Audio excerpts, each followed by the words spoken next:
Hey gang, AV here. Welcome to my review of the Star Wars Vintage Collection, Empire Strikes Back, Boba Fett's Slave One. Here it is in the packaging. It's vintage style packaging, which is awesome. They did a great job with it. Some of the weathering you actually see here, that's real weathering. My box was a little beat up before I got the item. I got this off of Entertainment Earth. It was out of stock, but I went on the back order list and it came back in stock. So I'm not sure if they still have any left, but I was late to the game and I still got one. So if you're interested, maybe you should go over there and check it out. This is the version with the updated mold for the Slave One. It's not the same as the original one. This one has a lot more features and a lot more cargo space on the inside and whatnot. It's also the one that comes with the flight stand here, as you can see on the picture. I do love the artwork on the box. This is very reminiscent to the vehicles and stuff that we used to get back in the day when I was a kid. They used all the figures in a realistic setting, interacting with the vehicle. They did a great job. Let's look at the back of the box, which is the same image. So it's mirrored front and back. Here it is on the top, which shows you some features. It's got a pivoting cockpit, which seats 3, as you can see. That actually is the vintage collection Boba Fett, which I just got done reviewing. You can store Han Solo and Carbonite, which is included into the back cargo area there, right below the cockpit. It does have a flight stand with very nice detailing on the bottom of the ship. Yeah, trying to make sure everything is visible here. I'm doing this handheld because the box is so big. This just demonstrates that it can drop its bombs, the same as Jango Fett's did. Here's the side of the thing, which shows the cargo bay door open, and there are other cargo areas as well, which you can check out. And we will have a look at them when the time comes. Now, let me see. All right, flip it over this way. And there we go. There's the bottom of the box, which also shows off action features, pivoting wings, and firing missiles. There's also some legal stuff. If you feel like reading it, pause the video, go ahead. All right. And that's about it for the packaging. Let's head on to the vehicle itself. And here is the vehicle itself. As you can see, it is huge. I can't really fit it all the way back in my display area because of the wings. And I can't really show it off all in frame here just because it's too long. And, you know, I'll have to really show it off handheld again on the flight display stand at the end of this review. But for now, in order to show off a lot of the play features, I need both hands, so I have to use my camera mount. So I hope you don't mind the fact that the entire thing is not in frame all at once. It will be by the end, I promise. So basically, before we get into the vehicle itself, let's have a look at some of the documentation it comes with. Now, first and foremost, it does come with one of these little booklets that I've shown off with some of my figure reviews. It's basically just, you know, copyright information in 30 different languages, warning, choking hazard in 30 different languages, and made in China in 30 different languages. I'm not a huge fan of this. I've said that before, and I'll say it again. I think this is a waste of paper. I think as toy collectors especially, we enjoy package variations, even when they come from different countries, especially when they come from different countries. Like, I mean, look at G.I. Joe, for example. I know a lot of G.I. Joe collectors who not only collect the figures in the packaging, but they try to collect the figures in the packaging from the UK because it says Action Force on it, or from Japan because the packaging was so just blue and vibrant and just cool looking. And then there's the pallet toy versions, and, you know, I mean, like, it's give us different packaging for the different countries. I think that just including a generic piece of paper in with the toy like this that's just lazy. You know what I mean? Give us the variations. You know, don't just be blanket applying it. You know, like that. I'm not a huge fan of that. I'm really not. But anyway, it is what it is. The next thing, what do I do with it now?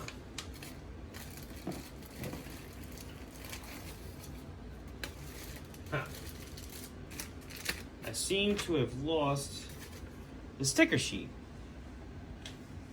But I will say that it was just a tiny little sticker sheet about this big. It had 6 stickers on it, and that's all. And I will demonstrate during the course of the review where I applied those stickers. There were actually 2 stickers that were already applied out of the package that you didn't have to apply yourself, and I'll point them out as well. Last but not least, there's also a oh, found it. Okay, see, that's it. That's the only sticker sheet it came with, just this tiny little thing. It also came with the instruction sheet. Now, I've had issues with Hasbro's instruction sheets for years. They're just too bare bones and too simplistic for my tastes. I think they could put a little bit more effort in them for the most part. For example, it just basically says plug in the guns, plug in the canopy, and plug in the wings, as if it were that easy, you know.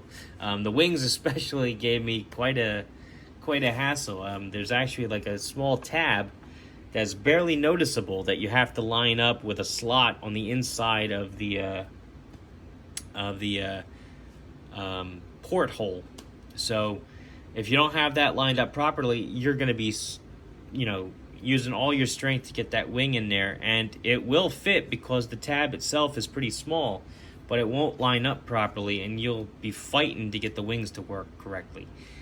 I have them in properly now, and I still have trouble getting the wings to work correctly. So take that as a grain of salt. If you do get this thing, you want to take your time with the wings and try to get them in correctly, because you're not doing yourself any favors by rushing through it.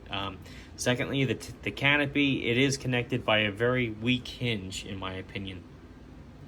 It looks even weaker than like the hinge you would get on like the Tomahawk if you're a G.I. Joe fan. I think that is going to be prone for breakage, and it's transparent plastic. It's translucent plastic, not transparent, translucent plastic, and it feels kind of flimsy. So you do want to be careful with it. And then of course the cannons I had no issues with, but this half shows the sticker application, and it's very simplistic. It gets its point across. I was able to figure it out, but it's not exactly very well demonstrated here, I'll be honest. These zoom in areas, they do help quite a bit, but the sticker orientation, they don't really match up with how you're actually supposed to apply it, especially in this section here. But, you know, it is what it is. It just takes a little bit longer to figure out and try to interpret these instructions. Not a huge fan. And again, on the back, where it explains all the action features of this thing, it's very bare bones. Even though you have all this text, again, the text is in 30 different languages. So you basically just get cockpit locks in place while in landing mode. That's the only part of this whole paragraph that you need to read, or that you're even able to read usually. And it doesn't really help to explain how, or how to get that to function, or whatever. To unlock cockpit, move both wings in flight mode. Again, easier said than done. So I'll demonstrate a lot of that throughout the course of the review. But, you know, that's the essential bit of information that they give you on the back of here. The rest are all just images. And speaking to that, like this particular part here, I'm still not sure what it is or what it's for. But, you know, we'll talk about that when the time comes. I just wish that these instructions were a bit more descriptive. How about calling the things the proper names? That would be fun. Like I forget what these sonic charges or whatever the hell they're called. You know, I forget what their name is. I have no idea what that is, like I just explained. It'd be nice if they gave you a little bit more information. Anyway, I think I'm done griping. Maybe. We'll see. But I don't want to give you the wrong impression. I do like this thing quite a bit. First and foremost, we're going to have a look at the opening cargo area, which you can do just like that. Let me see if I can angle the light so you can have a look in there. It gives you a peek of what's inside the nose, which we'll look at again in a minute. There are, let's see, 1, 2, 3, 4, 5, 6, 7 foot pegs in there so you can stand figures up. Those stickers you see on the back wall, those 2 large stickers, they are pre-applied when you open the package. So you do not have to put them in yourself. They're already there. This is as tall, as high up as you can get this particular piece to go. So let me see if I can angle this so I can show you the rest of what I need to show you. On this side here, this is a working grate, which does not open or function really, but it is like air does pass through there. It's not a sticker, it's not painted on. This is a molded on door to simulate the ramp that he would come in through normally. It does not function, it's just molded in. These 2 stickers I did have to apply myself. Here on the engine detail, those 2 stickers I did have to apply myself. This tabs in very basically right down here in this corner, and usually I find when I'm like messing around with this thing to try to get the wings to work, for example, this will pop open quite easy, so keep that in mind. In the front here, we have this rampway which does extend out into a nice little walkway with some painted detail on there. And as you can see, I've got some items in that cavity there.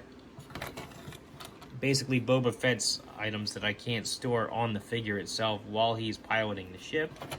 Basically his rifle and his backpack. This serves as a very good storage compartment for them.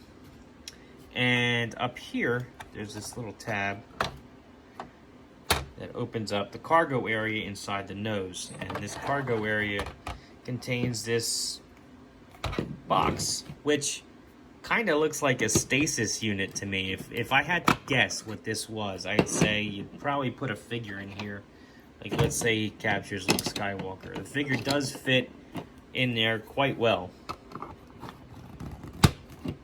It's definitely 3 3/4 inch compatible. However, I don't know if that's what that is really for. I mean, he is a bounty hunter. He is going to capture people. That's my best guess. However, I'm not positive. So, take it or leave it. If you know what that's for, let me know in the comments section. Let us all know. Educate me and the rest of the audience, if you don't mind. I would appreciate that. There we go. Close that up. It does have these cannons up here which do rotate 360 degrees. And they do fire. Let me put the light back down. They do fire. I just don't want it to go all over the place. There's a button on the back here. Come on now. Come on.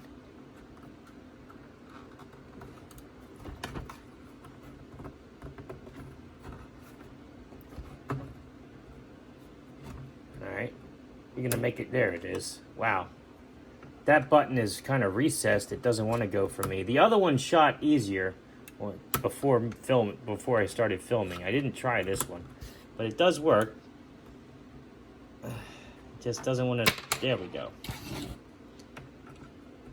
It's a very hidden button. It's right on the back of the thing there. Let me see if I can pop that back out and show you. See, it's a very recessed button right back here, so hitting it sometimes is a little tricky. The spring inside is kind of strong. Not the strongest spring I've ever seen, but it's not the worst either. These buttons, these buttons are on either side, and I will show them off in flight mode. The back here, the canopy does open up.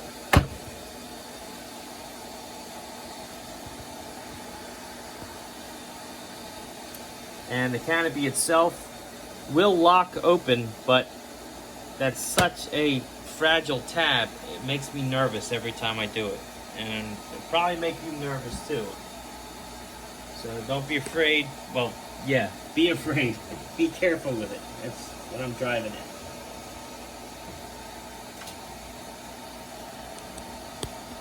Alright.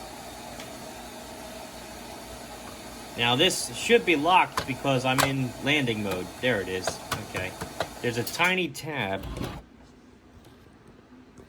There's a tiny tab underneath here that catches the canopy. The tab comes up when the wings are flattened out.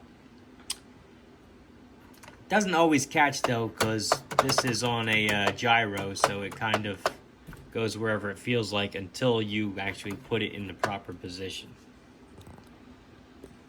These 2 stickers here I had to apply, and that's it for the 6 stickers I had to apply. I was kind of disappointed because there were no stickers for the control panel at all, and there's no painted detail on the control panel either.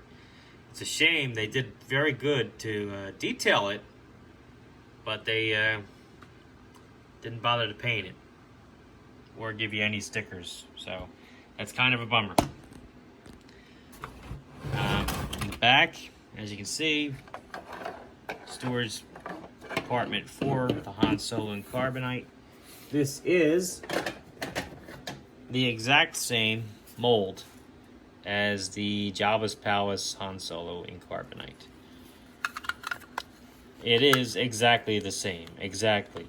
Right down to the very minimal painted detail on the control panel right there. The back of both look exactly the same.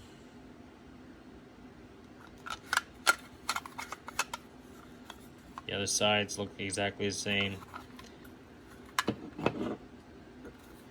Exact same mold. There is one difference, even though they look exactly the same on the back. Only one of them, the Jabba's Palace one, actually has a magnet. It's this one. This one has no magnet. This one does.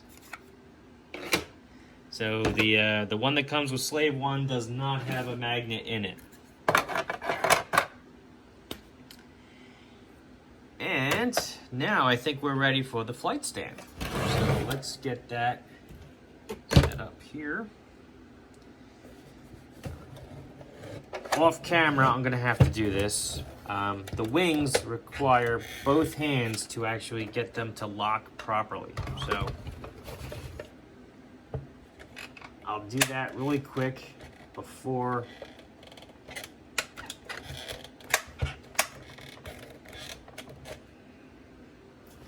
I have trouble doing this. These wings, they are kind of a nuisance. And you feel like you're gonna break it, but you've almost got to maneuver them past where you think they're supposed to go just to get them to lock where they do need to go. So it is what it is, and I'm not thrilled about it. But here it is in flight mode on the flight stand. As you can see, the flight stand holds it very securely.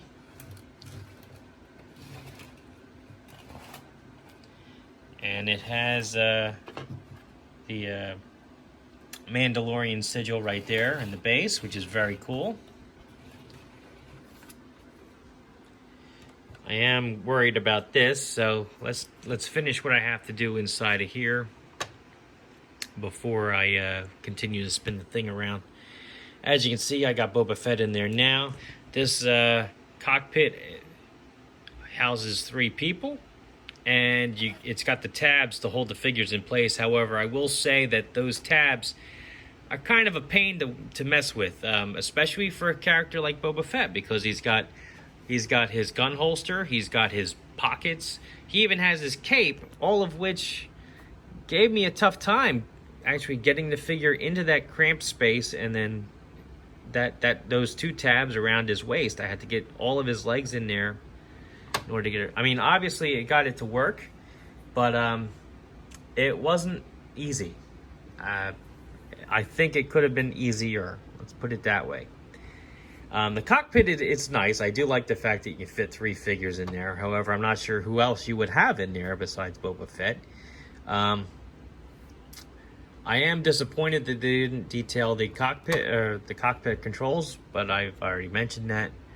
And you know, it's cool. It's not too bad. Could be worse, but I think they could have done it a little bit better too. All right, so let's close this up before I break it, because this part out of this entire toy, this canopy is what makes me nervous. It is very pliable, but that's not necessarily a good thing. All right, come on, come on, close, lock.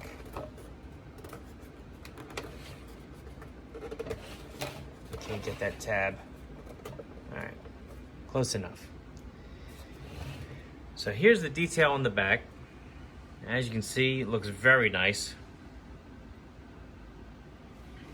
The 2 tabs I showed you on either side, here and here, obviously work the tabs that hold the bombs in. And again, I do not remember the name of these particular bombs. I know they have a name. I remember from the episode 2 Jango Fett version of Slave 1. I just don't remember what the name is. It would have been nice to be reminded of the name on the instructions, but I've already talked about that. Copyright information right there.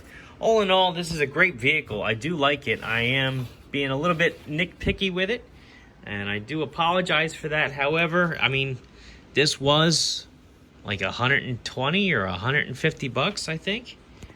Somewhere around there. I just got this off of Entertainment Weekly, and for that kind of money, you know, you want everything to work smoothly. You want everything to be fantastic. I am happy I got it, but it's not as awesome as I thought it might be. I mean, just those tiny little nitpicks are keeping me from being completely blown away by it, unfortunately. I'm very happy to have it, don't get me wrong, and I do recommend that you pick one up if you're interested. I think the things that it does offer greatly outweigh those tiny little nitpicks. However, they are nitpicks, and I have to talk about them. So anyway, this has been AV. I'm very happy with this thing. Very happy with it. I am glad to have it in my collection. It definitely blows away the vintage version of the Slave 1. I don't have one currently, but I've had both the original and the Power of the Force versions in the past. And I do believe this is a little larger, if not... Yeah, it definitely looks larger. And it's definitely got a lot more features to it, too. I love the painted details on it. I think they did an excellent job weathering it. They didn't go crazy with stickers. However, I would have liked to see stickers on the control panel. The wings... the original toy actually worked with a weighted gyroscopic system, so they would function with the cockpit automatically, depending on the orientation of the ship. And quite frankly, I think they should have done that with this one. They should have found a way to make that work, because having to do it manually, even though the wings do look pretty cool, having to do it manually doesn't work as well as that automated system used to do. Especially since I need both hands and I have to really bend these things to get them to lock into place. Kind of makes me nervous. Canopy makes me nervous because it's a very thin, flimsy piece of plastic. The missiles, the buttons are there, but they are so well hidden, it's tough to actually push them. It's a great display piece. But as far as a toy goes, I think it would break pretty early in its life. So bear that in mind if you're thinking about getting this for your kids. Maybe you should settle on getting a Power of the Force version of this for the kids and use this for your desk or for your own personal collection. That's just my opinion. Anyway, this has been AV. I do recommend this vehicle. If you're willing to pay the $120 or $150 or whatever this was. Entertainment Earth did just get these back into stock. That's how I got mine so late in the game. If you're interested, and if you don't mind the little nitpicks that I've mentioned, I think it's worth picking up for you. I know I'm happy with it.